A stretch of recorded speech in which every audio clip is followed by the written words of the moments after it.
Hello friends, welcome to AKSIS academy daily current affairs. So ముందుగా నేను ఇచ్చినటువంటి క్వశ్చన్లో any retired judge of the supreme court can be called back to sit and act as a supreme court judge by CJI. అంటే రిటైర్ అయిపోయినటువంటి supreme court జడ్జిల్ని వాళ్ళ పర్మిషన్స్తో చీఫ్ జస్టిస్ ఆఫ్ ఇండియా పిలిచి మళ్ళా with prior permission of the president, రాష్ట్రపతి గారి ముందస్తు అప్రూవల్తో వాళ్ళని తీసుకొచ్చి జడ్జిగా కూర్చోబెట్టచ్చు. High court has the power to review its own judgement as the supreme court does. So హైకోర్టుకి వాళ్ళ ఓన్ రివ్యూ పవర్ ఉండదు, సుప్రీంకోర్టుకు ఉంటుంది అది. సో కాబట్టి ఇది తప్పు. So this is first one statement. ఇంక ఈరోజు టాపిక్ వచ్చేసి మనకి న్యూస్లో చాలా ఎక్కువగా ట్రోల్ అవుతున్నటువంటి టాపిక్ ఇది, ఆన్లైన్ బెట్టింగ్ యాప్స్. చాలామందికి ఈ డిఫరెన్స్ తెలియట్లేదు, online gaming versus online gambling. Online gaming వేరు, ఆన్లైన్ గ్యాంబ్లింగ్ వేరు. గేమింగ్తో ప్రాబ్లం లేదు, గ్యాంబ్లింగ్తోనే ప్రాబ్లం అంతా. సో ఎందుకు అంటే గేమింగ్ అంటే మీకు ఎంతో కొంత స్కిల్ ఉంటుంది, ఆ స్కిల్తో మీరు ఆ గేమ్ని ప్లే చేస్తారు. ఉదాహరణకి కార్డ్స్ ఉన్నాయి అనుకోండి, అది గ్యాంబ్లింగ్ కాదు. కార్డ్స్ ఇన్ ద సెన్స్ నార్మల్గా ఈ 13 కార్డ్స్ ఏవో ఉంటాయి కదా అది. అలా కాకుండా మీకు లక్ ఫ్యాక్టర్ మీద వచ్చే గేమ్స్ ఉంటాయి కొన్ని, ఏవియేటర్ గేమ్ ఇట్లాంటిది, ఫ్లైట్ వెళ్తుంటుంది, వాడు ఈ మధ్యన చూపిస్తున్నారు. సచిన్ టెండూల్కర్ లేదని అనుకుంటే ముఖేష్ అంబానీ, వీళ్ళు కూడా అది క్రియేట్ చేసినట్టుగా దొంగ అడ్వర్టైజ్మెంట్లు చేస్తున్నారు ఆర్టిఫిషియల్ ఇంటెలిజెన్స్తో. అట్లాంటి వాటిని అంటే which is purely based on luck or chance, దాన్ని గ్యాంబ్లింగ్ అని అంటారు. ఈ గ్యాంబ్లింగ్ యాప్స్ చాలా అద్భుతమైన పద్ధతిని ఎన్నుకున్నాయి మార్కెట్ చేయడానికి. ఏంటంటే యూట్యూబ్లో ఉన్నటువంటి ఇన్ఫ్లుయెన్సర్స్ ఎవరైతే ఉంటారో, అంటే యూట్యూబ్లో కాస్త ఎక్కువగా సబ్స్క్రైబర్స్ ఉన్నటువంటి వ్యక్తులు, వీళ్ళతో ఈ గ్యాంబ్లింగ్ యాప్స్ని ప్రమోట్ చేయించి వాళ్ళకు కొంత డబ్బు ఇచ్చి, ఈ మధ్యకాలంలో చాలామంది యాంకర్లు వీళ్ళందరూ కూడా ఈ గేమింగ్ యాప్కి సంబంధించి పరేషన్ బాయ్స్, అలాగే యాంకర్ శ్యామల గారు, ఇంకా చాలామంది ఉన్నారు. సో వీళ్ళంతా కూడా ఇందులో ఇన్ఫ్లుయెన్సర్స్గా ఉండి ఆ ఇన్ఫ్లుయెన్సర్స్ ఈ బెట్టింగ్ యాప్స్ని ప్రమోట్ చేయడం వల్ల కూడా కొంతమంది వీళ్ళని ఫాలో అయ్యేటటువంటి వ్యక్తులు ఈ యాప్స్ డౌన్లోడ్ చేసుకొని గేమ్లు ఆడడం, డబ్బులు పోగొట్టుకోవడం. సో డబ్బులు పోగొట్టుకున్న తర్వాత మళ్ళీ వాటిని రాబట్టుకునేందుకు ఇంకా ఎవరి దగ్గర అప్పులు చేసి ఇంకా ఎక్కువ గేమ్లు ఆడడం, ఇంకా ఎక్కువ డబ్బులు పోతాయి. సో ఫైనల్గా దర్ కమిటింగ్ సూసైడ్స్. సో ఇట్లాంటివి మనకి జరుగుతున్నాయి. సో ఇందులో భాగంగా దీని మీద ప్రశ్న వచ్చినప్పుడు నిన్న పార్లమెంట్ ఒక 2 days పార్లమెంట్ సెషన్లో పార్లమెంట్ సాక్షిగా కేంద్ర ప్రభుత్వం ఏం చెప్పిందంటే రాష్ట్రాలకు ఈ గ్యాంబ్లింగ్ ఈ గేమింగ్స్ మీద చట్టాలు చేసేటటువంటి అవకాశం ఉంది, ఎందుకంటే అది స్టేట్ సబ్జెక్ట్ కాబట్టి ఏ రాష్ట్రానికి ఆ రాష్ట్రం చట్టాలు చేసుకోవచ్చు అనేటటువంటి ఒక అంశాన్ని తెలిపారు. ఇందులో భాగంగానే ఈ గ్యాంబ్లింగ్కి సంబంధించి ఇప్పుడు కొన్ని అరెస్టులు కూడా తెలంగాణ రాష్ట్రంలో జరిగాయి. The system is moving. కొన్ని యూట్యూబ్ ఛానళ్ళు వీటి మీద అగైనెస్ట్గా ప్రమోషన్ ఇవ్వడం వల్ల చాలా వరకు ఈ అరెస్టులు అనేటటువంటివి కూడా జరుగుతున్నాయి. సో ఇందులో భాగంగా కనుక మీరు చూస్తే Y news, government of India instructed to states, అంటే రాష్ట్ర ప్రభుత్వాలకు కొన్ని ఇన్స్ట్రక్షన్స్ ఇచ్చింది. Anything like promoting online betting and gambling, online betting and gambling ఏవైనా అవుట్డోర్ ప్రమోషన్స్ ఉంటాయి, సో వీటిని రాష్ట్ర ప్రభుత్వాలు ఆపచ్చు. అయితే ఇక్కడ ఇబ్బందుల్లో ఏంటంటే ఈ మధ్యకాలంలో హైదరాబాద్ మెట్రో రైలు మీద కూడా ఈ ఏదో 1bet win అనేటటువంటి ఒక యాప్ తాలూకా ప్రమోషన్ వచ్చింది. మరి హైదరాబాద్ మెట్రోను కూడా జైల్లో వేయాలా? సో కాబట్టి ఇక్కడ మనం ఆలోచించాల్సింది ఇన్ఫ్లుయెన్సర్ల గురించి కాదు. మనం ఎప్పుడు కూడా ఏం ఆలోచిస్తున్నాము, ఇన్ఫ్లుయెన్సర్లు తప్పు చేశారు, ఇన్ఫ్లుయెన్సర్లు తప్పు చేశారు అని అంటున్నాం. వాళ్ళు తప్పు చేశారు కాదని అనట్లా, తెలియకుండా కూడా చేసి ఉండొచ్చు. కానీ ఈ బెట్టింగ్ యాప్లు అసలు ఎవరివి అనేటటువంటి ఈ మూలాన్ని చెక్ చేయాలి. అసలు ఈ బెట్టింగ్ యాప్స్ ఎవరివి? ఎవరైనా రాజకీయ నాయకులు చేస్తున్నారా, లేదా చైనా వాడు ఏమన్నా దింపాడా, లేదా మన దేశంలోనే ఉన్నటువంటి ఎవరైనా బడా బడా బాబులు చేస్తున్నారా? So this we have to find out. So దీనికి ఖచ్చితంగా ఏ CBI ఎంక్వైరీలో లాంటిది పడితే తప్ప పూర్తి స్థాయి ఆధారాలు బయటికి రావు. అలా కాకుండా కేవలం ఈ బెట్టింగ్ యాప్స్లో ఇన్ఫ్లుయెన్సర్లు వాళ్ళు ఏంటండి, ఉన్నటువంటి వస్తువు ఏదైతే ఉందో దాన్ని మూలాన్ని పట్టుకోవాలి, కానీ ఈ ఇన్ఫ్లుయెన్సర్లు పట్టుకుంటే మనకేం వస్తుంది? ఆ ఇన్ఫ్లుయెన్సర్లకి ఏమైనా ఓనర్ ఫోన్ చేసి అడుగుతాడా? అడగడు కదా. ఆ మధ్యలో ఉన్నటువంటి వ్యక్తులు ఎవరో ఉంటారు. సో వాళ్ళు ఇగోండి మీకు పలానా 2 కోట్లు ఇస్తాం, ₹1,00,000 ఇస్తాం, ₹50,000 ఇస్తాం, ఇట్లా వీళ్ళ చేత ఇన్ఫ్లుయెన్సర్స్ చేత యాడ్స్ చేపిస్తారు. That does not mean that ఒరిజినల్గా బెట్టింగ్ యాప్స్ వెనకాల ఉన్నటువంటి ఓనర్స్ని మనం పట్టుకుంటామని కాదు కదా. సో మూలాన్ని పట్టుకోవాలి. కాబట్టి దీని మీద మనం ఎక్కువగా ఇన్వెస్టిగేషన్ అనేటటువంటి జరగాలి. Unfortunately in 2 days again we will get a new issue in the media, every one will forget it. So కాబట్టి ఇది మన దేశంలో సర్వసాధారణంగా జరుగుతుండేది. అలాగే 2022లో గవర్నమెంట్ మీడియా కూడా అడ్వైస్ చేసింది, సో ఇలాంటి యాడ్స్ని పబ్లిష్ చేయొద్దు అని. కానీ ఫేస్బుక్లో, ఇన్స్టాగ్రామ్లో ప్రతి చోట ఇలాంటివి వస్తూనే ఉన్నాయి ఇప్పటికీ కూడా. అలాగే దీని కారణంగా మనము పబ్లిక్ వెల్ఫేర్ని ఖచ్చితంగా ప్రొటెక్ట్ చేయాలి. ఇక్కడ గ్యాంబ్లింగ్ రిలేటెడ్ యాక్టివిటీస్ని తగ్గించాలి. ఎందుకంటే దీనికి ఎక్కువగా ఆకర్షితులయ్యే వాళ్ళు ఎక్కువగా యువకులు, టీనేజర్స్ ఎక్కువగా ఉంటున్నారు. సో యూత్ అండ్ టీనేజర్స్ ఎక్కువగా దీనికి ఆకర్షితులయ్యి డబ్బులు పోగొట్టుకుంటున్నారు, ప్రాణాలు కూడా పోగొట్టుకుంటున్నారు. దీనికి సంబంధించి గవర్నమెంట్ తాలూకు అబ్జర్వేషన్ కనుక మనం చూస్తే మిస్లీడింగ్ యాడ్స్ అనేటటువంటివి ఉంటున్నాయి. బెట్టింగ్కి, గ్యాంబ్లింగ్కి సంబంధించి చాలా హోర్డింగ్స్ వచ్చేస్తున్నాయి బయట, పోస్టర్లు, బ్యానర్లు, ఆటో రిక్షాల మీద, ట్రైన్ల మీద. సో ప్రతి చోట కూడా మనకి ఈ బెట్టింగ్ యాప్స్ ప్రమోషన్ అనేటటువంటిది ఎక్కువ అవుతుంది. అలాగే లీగల్ వైలేషన్ కూడా ఉంది. ఎందుకంటే ఎక్కడైనా యాడ్స్ కన్జ్యూమర్స్ని కనుక మిస్లీడ్ చేస్తే అట్లాంటివి ఖచ్చితంగా కన్జ్యూమర్ ప్రొటెక్షన్ యాక్ట్ 2019కి విరుద్ధం ఇది. సో చాలా వరకు కూడా మనము మీడియాలో చాలా చిన్న చిన్న విషయాల గురించి మాట్లాడుతుంటాం, ఇట్లాంటి పెద్ద పెద్ద విషయాల గురించి ఎవరు మాట్లాడరు. అలాగే నేషనల్ క్రైమ్ రికార్డ్ బ్యూరో ఇచ్చినటువంటి లెక్కల ప్రకారం ఆన్లైన్ గేమింగ్ కూడా one of the biggest reasons, 3rd or 4th స్టేజ్లోనే ఉంది.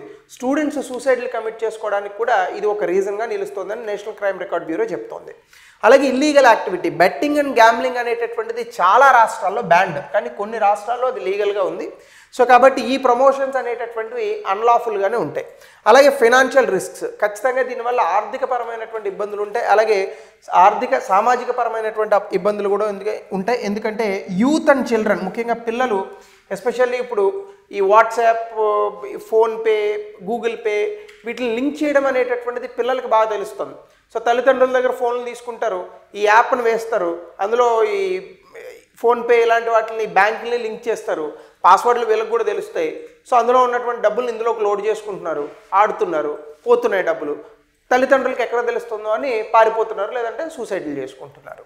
సో కాబట్టి కాపీరైట్స్ ఇష్యూస్, వన్ ప్లాట్ఫామ్ ఏం చెప్తుంది, ఒక జనాల్ని కూడా ఒక పర్టికులర్ స్పోర్ట్స్ లీగ్ చూడండి, సో ఇలాంటివన్నీ చెప్తున్నారు వేరే వేరే ప్లాట్ఫామ్ మీద. ఇవన్నీ కూడా కాపీరైట్స్కి వ్యతిరేకం. కాబట్టి సోషల్ మీడియాలో ఉన్నటువంటి చాలా పెద్ద నెగిటివ్ ఆస్పెక్ట్ ఇదే. సోషల్ మీడియాని మనం రెగ్యులేట్ చేయలేం, ఎందుకంటే ఏ యాడ్ వస్తుంది ఎవడో తెలుస్తుంది అది. నేను ఈ మధ్యకాలంలో ఒక యాడ్ చూసాను ఫేస్బుక్లోనే, ఇన్స్టాగ్రామ్లోనే సమ్వేర్. అదేంటంటే సచిన్ టెండూల్కర్ వస్తాడు, నేను నా టీమ్మేట్స్ కలిసి మీ అందరికీ కూడా డబ్బులు ఇవ్వడానికి ఒక యాప్ని తీసుకొచ్చాం, ఇందులో మీరు డబ్బులు వేసుకుంటే 150% బోనస్ వస్తుంది, మీరు ఆడండి, డబ్బులు సంపాదించింది. నిజంగా సచిన్ టెండూల్కర్ చెప్తారా ఆ విషయం? అది ఏఐతో చేసినటువంటి వీడియో, ఆర్టిఫిషియల్ ఇంటెలిజెన్స్ని యూస్ చేసుకొని చాలా పెద్దగా ఈ ఫ్రాడ్ యాడ్స్ ద్వారా డబ్బులు సంపాదిస్తున్నారు. అయితే ఈ కంపెనీలు ఎవరివి అసలు? మన దేశంలో ఇంత పెద్ద సామ్రాజ్యం బెట్టింగ్ యాప్స్తో చేయడానికి ఆ కంపెనీలు అసలు ఎవరివి? మీరు బెట్టింగ్ యాప్స్ ఒకసారి ఓపెన్ చేసి నార్మల్గా మీరు ఇలాంటివి ఈ క్లాస్ చెప్పే ముందు నేను చూశాను, సో నాకు పెద్ద అలవాటు లేదు, కానీ ఒక యాప్ ఓపెన్ చేసి చూశాను. ఒక టర్న్కి దగ్గర ఒక 5,000 మంది బెట్టింగ్ పెడుతున్నారు, ఒక్కొక్కడు 6,000 రూపాయలు పెడుతున్నారు. అంటే చూడండి ఎంత అయింది, 6 5 30, 6 0, 1 2 3 1 2 3 అంటే ఎంత అయింది, యూనిట్ 10 100 1000 10,000 lakhs 10 lakhs crore, అంటే 3 కోట్ల రూపాయలు ఒక నిమిషానికి బెట్టింగ్. అంటే ఎన్ని నిమిషాలు? 3 కోట్ల రూపాయలు అంటే 100 నిమిషాలకు వేసుకుంటే 300 కోట్లు అయింది అది. అలా మొత్తం 24 hours ఆ బెట్టింగ్ నడుస్తూనే ఉంది, జనాలు ఉంటూనే ఉంటున్నారు అందులో. ఏవియేటర్ ఇట్లాంటి యాప్స్ ఖచ్చితంగా మనం వీటిని బ్యాన్ చేయాలి. సో అలాగే ఆన్లైన్ గ్యాంబ్లింగ్కి సంబంధించి చూస్తే అసలు గ్యాంబ్లింగ్ అంటే ఏంటి? ఎక్కడైతే మనకి బెట్టింగ్ కానీ వేజరింగ్ కానీ, అది కూడా బెట్టింగే, గేమ్స్ మీద, ఈవెంట్స్ మీద ఇంటర్నెట్ ద్వారా డబ్బులు గెలవడానికి లేదా ప్రైజులు గెలవడానికి మనం ఎక్కడైతే బెట్టింగ్స్ పెడతామో దాన్ని మనం ఈ డెఫినేషన్ గ్యాంబ్లింగ్ అండ్ బెట్టింగ్ అనేటటువంటి దానికి ఇస్తాం. అంటే డబ్బులు ఏ రకమైనటువంటి స్కిల్ లేకుండా కేవలం ఒక ఛాన్స్, ఒక లక్ ఫ్యాక్టర్ బేస్గా చేసుకొని దేని మీదైనా డబ్బులు పెట్టి ఆ డబ్బులు సంపాదించేటటువంటి ప్రక్రియ ఉన్నటువంటి దాన్ని గ్యాంబ్లింగ్ అని అంటాం. దీనికి platforms computer, smart phones, tablets, ఇప్పుడైతే ఎక్కువగా స్మార్ట్ ఫోన్స్ నుంచే వాడుతున్నారు. దీని మార్కెట్ సైజు దాదాపుగా $63 బిలియన్ ఉందట. $63 బిలియన్ అంటే $6,300 కోట్ల. రూపాయల్లోకి మారిస్తే ఇంటూ 86 రూపాయలు వేసుకోండి అటు ఇటుగా. సో అంటే ఎంత అయిందో చూడండి. సో అన్ని వేల కోట్ల రూపాయలు, లక్షల కోట్ల రూపాయలు బెట్టింగ్లు జరుగుతున్నాయి. ఇది 11.7% ప్రతి సంవత్సరానికి కాంపౌండెడ్ యాన్యువల్ గ్రోత్ రేట్ చొప్పున 2023 నుంచి 30కి పెరుగుతోందట. ఏషియా పసిఫిక్ చాలా లార్జెస్ట్ మార్కెట్గా ఉంది, ఎందుకంటే ఇక్కడ ఎక్కువగా జనాభా ఉన్నారు కాబట్టి. అలాగే ఈ టైప్స్ ఆఫ్ గేమ్స్ని మనం ఏమంటామంటే ఇంకో ఇవే slots, blackjack, roulette, sports betting, poker, lottery. అయితే ఇక్కడ గతంలో మనకి కొన్ని రాష్ట్రాలు ఈ పేకాట్ ఏదైతే ఉందో దాన్ని గ్యాంబ్లింగ్ అని బెట్టింగ్ అని కాకుండా ఆన్లైన్ గేమింగ్ అని పెట్టారు. కానీ ఇప్పుడు అందులో కూడా ఇది జరుగుతున్నాయి కాబట్టి చాలా రాష్ట్రాలు ఈ గేమ్స్ని కూడా రమ్మీ ఇట్లాంటి వాటిని కూడా పూర్తి స్థాయిలో బ్యాన్ చేశారు. సో అందులో కొంత టైప్ ఆఫ్ స్కిల్ ఉన్నప్పటికీ కూడా బట్ స్టిల్ దాన్ని కూడా బెట్టింగ్గానే స్వీకరిస్తూ చాలా రాష్ట్రాలు దాన్ని బ్యాన్ చేసి ఇంక్లూడింగ్ తెలంగాణ. అలాగే రెగ్యులేషన్ చాలా దేశాల్లో చాలా రెస్ట్రిక్షన్స్తో వీటిని అలౌ చేస్తారు. భారతదేశంలో అయితే ప్రతి రాష్ట్రానికి ఒక్కొక్క రకంగా చట్టం ఉంది. సో మోస్ట్లీ చాలా రాష్ట్రాల్లో ఈ గ్యాంబ్లింగ్ అండ్ బెట్టింగ్ ముఖ్యంగా క్యాజినో లాంటివి అయితే బ్యాన్ చేశారు. సో ఆన్లైన్ గేమింగ్కి గ్యాంబ్లింగ్కి ఉన్న డిఫరెన్స్ ఏంటంటే gaming and gambling depends on the element of skill. అంటే మనకి ఎక్కడైతే నైపుణ్యంతో కూడినటువంటి ఒక ప్రాసెస్ కానీ లేదా నైపుణ్యంతో కూడినటువంటి ఒక ఎకోసిస్టమ్ అనేది ఉంటుందో దాన్ని గేమింగ్ అని అంటాం. లక్ ఫ్యాక్టర్ అంటే స్కిల్ అవసరం లేదు, జస్ట్ మీరు బెట్టింగ్ పెడతారు, దాన్ని గ్యాంబ్లింగ్ అని అంటాం. దేర్ఫోర్ చట్టం ప్రకారం కనుక చూస్తే గేమింగ్ యాక్టివిటీస్ అనేటటువంటి వాటిలో కొంత స్కిల్ ఉంటుంది. అంటే మీరు స్కిల్ ఉంటే తప్ప ఆడలేరు. అంటే మీరు ఒక రకంగా చెప్పాలంటే rummy is not actually betting as per the definition, it is a skill game, అంటే అది గేమింగ్ అవుతుంది. బట్ వెరాస్ ఛాన్సెస్ ఇప్పుడు ఫర్ ఎగ్జాంపుల్ నెక్స్ట్ బాల్ 6 4 ఇది బెట్టింగ్ అవుతుంది. ఇది నెక్స్ట్ బాల్ 6 4 కొట్టడానికి మనకెందుకు స్కిల్ అవసరం లేదు. లేదా ఆ ఏవియేటర్ గేమ్ ఏదో ఉంటుంది, ఫ్లైట్ ఎలా పోతుంటుంది, నెక్స్ట్ 3x వస్తుందా లేదంటే 100x వస్తుందా డబ్బులు, ఇది బెట్టింగ్. సో ఇది గ్యాంబ్లింగ్కి గేమింగ్కి ఉన్నటువంటి తేడా. గేమింగ్ అలౌడ్ కానీ gambling not allowed. So concerns related to online gambling ఏంటంటే ఫస్ట్ ఆఫ్ ఆల్ ఇది ఒక ఎడిక్షన్. ఇది అంటే ఒక్కసారి మొదలు పెడితే ఇందులోంచి బయటికి రావడం కష్టం, ఎందుకంటే ఇన్స్టెంట్ రివార్డ్స్ వస్తాయి. ఫర్ ఎగ్జాంపుల్ మీకు యాడ్స్లో చూపిస్తున్నారు, నేను 100 రూపాయలు పెట్టాను ఇంటూ నాకు 3x వచ్చింది అంటే 300 రూపాయలు వచ్చింది. ఈ 300 రూపాయలు మళ్ళా పెట్టాను ఇంటూ 10x వచ్చింది అంటే 3000 రూపాయలు వచ్చింది. అంటే మీరు చూసారా 1000 రూపాయలని 3000 రూపాయలకి కేవలం 2 నిమిషాల్లో మీరు సంపాదించవచ్చు. సాధారణంగా ఎవరికైనా తక్కువ టైంలో ఎక్కువ డబ్బులు వస్తాయని అనుకుంటే ఇట్స్ వెరీ అట్రాక్టివ్. అదే మనకి ఓవర్ నైట్ బిలినియర్ అని ఉంటుంది, అలా ఉండదు ఎక్కడ, అవి కళల్లోనే జరుగుతాయి, అందుకే దాన్ని కళ అని అన్నారు. అంతే కదా, ఓవర్ నైట్ ఎవడన్నా 100 కోట్లు సంపాదిస్తాడా? ఎక్కడో ఎవడో అదృష్టవంతుడు లాటరీ ఇట్లాంటివి తగులుతాయి తప్ప ఇట్లాంటి వాటిలో ఎందుకు వస్తాయి డబ్బులు? వాడు లాభం లేకుండా ఎందుకు చేస్తాడు అట్లాంటి సాఫ్ట్వేర్స్ కానీ సిస్టమ్స్ కానీ? సో కాబట్టి ఇది హైలీ ఎడిక్టివ్. సో కాబట్టి ప్లేయర్స్ ఎవరైతే ఉంటారో వాళ్ళు ఆ ట్రాక్ని కోల్పోతారు, దానివల్ల మనీ మొత్తంగా పోతుంది, దానివల్ల డెట్స్లోకి వెళ్తారు. ఈ మధ్యకాలంలో అయితే తెలుగు రాష్ట్రాల్లో ఒక వ్యక్తి ఫిలిప్పీన్స్లో డాక్టర్ చదువుకున్నాడు, వచ్చి ఇక్కడే ప్రాక్టీస్ చేస్తున్నాడు, ఆన్లైన్ గేమింగ్కి బాగా ఎడిక్ట్ అయ్యాడు. ఆన్లైన్ గేమింగ్కి ఎడిక్ట్ అయ్యి ఎవరో దగ్గర డబ్బులు తీసుకున్నాడు, ఒక 4-5 లక్షల వరకు పోగొట్టాడు. అయితే ఆ వ్యక్తి తిరిగి అడుగుతున్నప్పుడు ఇతనికి ఒక ఇంజెక్షన్ ఇచ్చి అతన్ని చంపేసి అతని ఇంట్లో ఉన్నటువంటి బంగారం, నగదు ఇదంతా దొంగిలించి మళ్ళీ దాంతో ఆన్లైన్ గేమింగ్ ఆడాడు, బెట్టింగ్ ఆడాడు, మళ్ళీ పోయినాయి డబ్బులు. మళ్ళీ వేరే వ్యక్తి దగ్గర అప్పులు చేశాడు, అతను అడిగితే అతనికి కూడా ఇంజెక్షన్ ఇస్తే అతను కూడా చంపేశాడు. సో ఇది ఏంటి అని చెప్పి పోలీసులు దాన్ని దర్యాప్తు చేస్తే ఇతను దొంగ అని తేలింది. ఇతను ఆన్లైన్ గేమింగ్కి ఎడిక్ట్ అయ్యి ఒక డాక్టర్, అంటే ఈజ్ అన్ MBBS డాక్టర్, అతని మైండ్ కూడా ఎంత ఎడిక్ట్ అయిపోయిందో చూడండి. సో డ్రగ్స్ కన్నా ఎక్కువ ప్రమాదం ఇవి. ఖచ్చితంగా మన దేశంలో ముఖ్యంగా ఇలాంటి ఎదుగుతున్నటువంటి దశలో యూత్ని నిర్వీర్యం చేసేటటువంటి ఇట్లాంటి బెట్టింగ్స్ని పూర్తి స్థాయిలో ఆపాలి. అండ్ ముఖ్యంగా అడ్వర్టైజ్ చేసేటటువంటి ఇన్ఫ్లుయెన్సర్స్ ఎవరైతే ఉంటారో దయచేసి వాటి గురించి అవేర్నెస్ తెలుసుకొని, అది బెట్టింగా, గ్యాంబ్లింగా, గేమింగా అనేది అవేర్నెస్ చేసుకొని మీరు అడ్వర్టైజ్మెంట్లు ఇవ్వాలి. ఎందుకంటే సమాజంలో మీరు డబ్బు సంపాదించడంతో పాటుగా సమాజానికి ఆదర్శంగా నిలిచేటటువంటి బాధ్యత కూడా మీ మీద ఉంటుంది. ఆదర్శంగా నిలవలేని పక్షంలో మీకు ఆ సెలబ్రిటీ స్టేటస్ అనేటటువంటిది ఉండాల్సిన అవసరం లేదు కదా. సో కాబట్టి రిజల్ట్ ఇన్ బ్యాంక్రప్సీ, దీని కారణంగా దివాలా తీస్తారు, అప్పులు చేస్తారు, ఫైనాన్షియల్ క్రైసిస్లో పోతారు. అన్రెగ్యులేటెడ్ అండ్ ఫ్రాడ్ రిస్క్స్ అంటే చాలా ప్లాట్ఫామ్స్ ఇల్లీగల్గా ఓపెన్ చేశారు మన భారతదేశంలో, దానికి ఓవర్ సైట్స్ అవి ఏమి లేవు. సో ప్లేయర్స్ కూడా వాళ్ళ డబ్బును కోల్పోతున్నారు, దీనికి లీగల్ యాక్షన్స్ కూడా ఏమి ఉండట్లేదు. అలాగే కొన్ని ఫేక్ వెబ్సైట్స్ ఉంటున్నాయి, కొన్ని రిగ్గిడ్ గేమ్స్ ఉంటున్నాయి, అవి అలా చూపిస్తాయి ఫస్ట్ మీకు డబ్బులు వచ్చినట్టు, కానీ తర్వాత పూర్తి స్థాయిలో మీ డబ్బులు పోతాయి. అలాగే ఎడిక్షన్ అండ్ సోషల్ డిటాచ్మెంట్, దీని కారణంగా ఫోన్లోనే పట్టుకొని ఆ గేమ్స్ ఆడుతూ ఉంటారు, పూర్తి స్థాయిలో సమాజానికి దూరంగా ఉండి వాళ్ళ మైండ్ అంతా కూడా చెడిపోతుంది. So finally they are committing suicides. అలాగే complex legal system in India, gambling laws ప్రతి రాష్ట్రానికి మారుతూ ఉంటాయి, ఎందుకంటే ఇది స్టేట్ సబ్జెక్ట్లోకి వస్తుంది కాబట్టి కొన్ని రాష్ట్రాలు దీన్ని పూర్తి స్థాయిలో బ్యాన్ చేశాయి. కొన్ని రాష్ట్రాలు గోవా, సిక్కిం లాంటి వాటిల్లో గ్యాంబ్లింగ్ నడుస్తుంది బట్ రెగ్యులేటెడ్, దాన్ని నియంత్రిస్తున్నారు. ఆన్లైన్ బెట్టింగ్ కూడా మనకి లీగాలిటీలో చాలా గ్రే ఏరియా, ఎందుకంటే ఇదంతా కూడా రీసెంట్ ఇన్నోవేషన్ ఇది. సో దాని కారణంగా మనకి IPCలో కానీ వీటిల్లో కానీ దీనికి పూర్తి స్థాయి చట్టాలు అనేటటువంటివి పూర్తి స్థాయిలో వర్తింపు చేయలేము.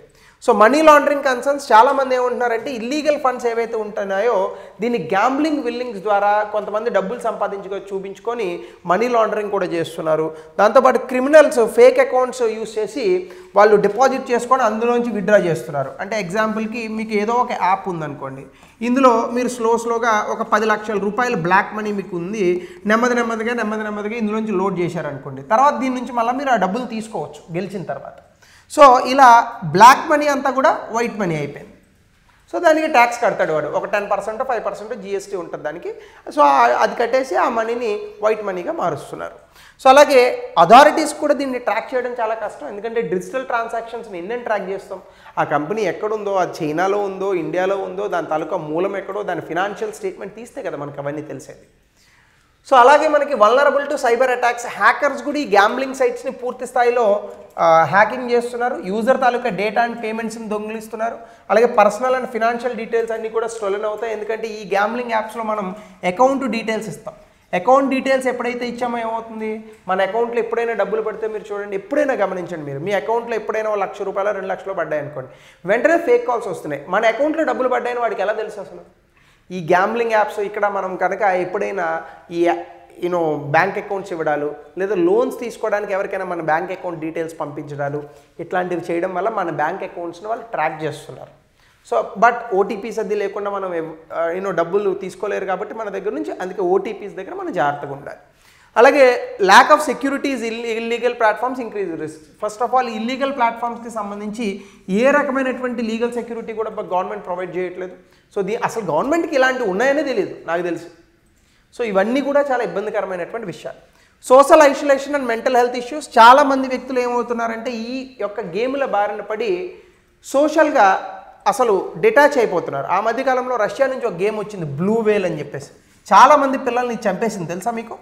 ఈ గేమ్లో అలా ఎడిక్ట్ అయిపోయి పిల్లలు సూసైడ్ చేసుకోమంటే సూసైడ్ చేసుకుంటారు. అది సూసైడ్ అని చెప్పడు వాడు, ఫ్యాన్కి ఉరేసుకోండి తనండి అంటాడు, వీడు రికార్డ్ చేయాలి, ఇది ఉరేసుకొని తన్నేటోళ్ళు చనిపోయారు. అలా మొత్తం ప్రపంచంలో ఈ బ్లూ వేల్ గేమ్ చాలామంది పిల్లల్ని చంపేశారు. ఇప్పుడు ఈ బెట్టింగ్ యాప్లు చంపుతున్నాయి.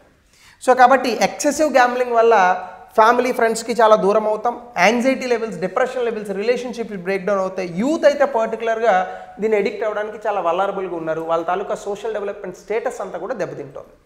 అలాగే భారతదేశంలో ఈ గ్యాంబ్లింగ్కి సంబంధించి చట్టాలు చూస్తే ఈ గ్యాంబ్లింగ్స్ ఎప్పుడో అసలు బ్రిటిష్ కాలంలోనే మనకి ఉన్నాయి. కాకపోతే అప్పుడు మనకు ఊళ్ళల్లో ఆడతారు చూడండి, ఏవో లోపల బయట అని పేక ముక్కలు ఇట్లా కలుపుతూ, లేదా గుండాటలు, ఇవన్నీ మనం సంక్రాంతికి పలానా దసరా ఇలాంటి సమయాల్లో చూస్తూ ఉంటాం చిన్నప్పుడు. సో దాన్ని రెస్ట్రిక్ట్ చేయడానికే మనకి సెంట్రల్ గవర్నమెంట్లో అప్పట్లోనే ఒక లా వచ్చింది, పబ్లిక్ గ్యాంబ్లింగ్ యాక్ట్ అని. కానీ అవుట్డేటెడ్. ఇప్పుడు ఉన్నటువంటి మోడర్న్ ఆన్లైన్ గేమింగ్కి ఈ చట్టం అసలు వర్తించదు.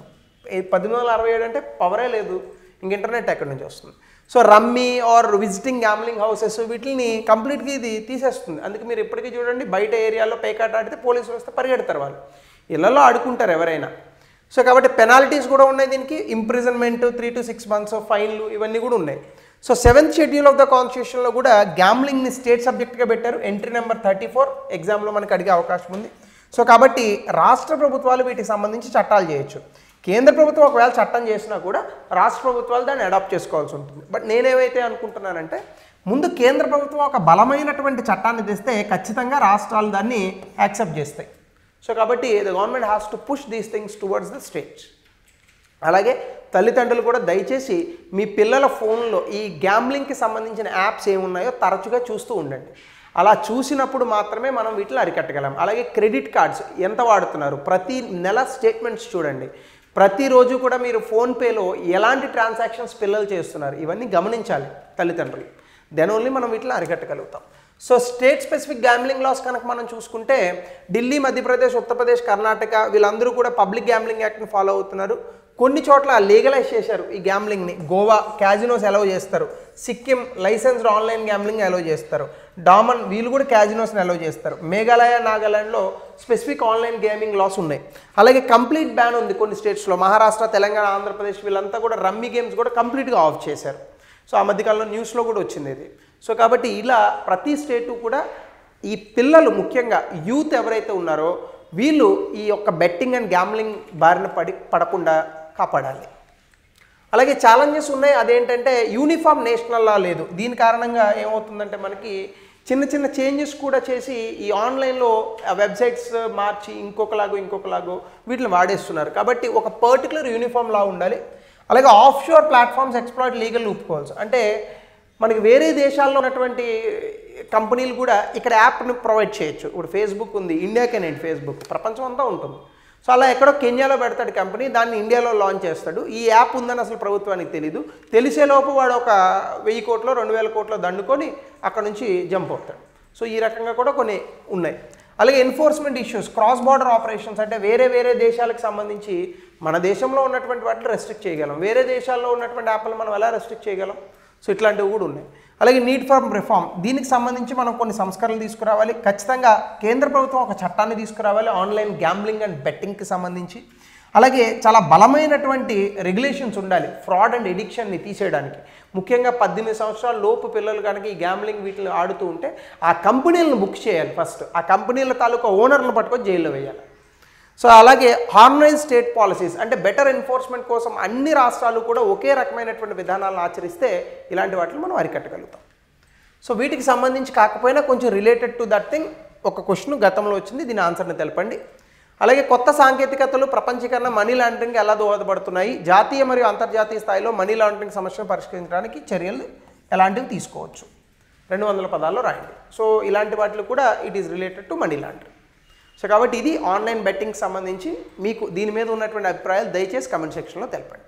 Thank you, have a nice day.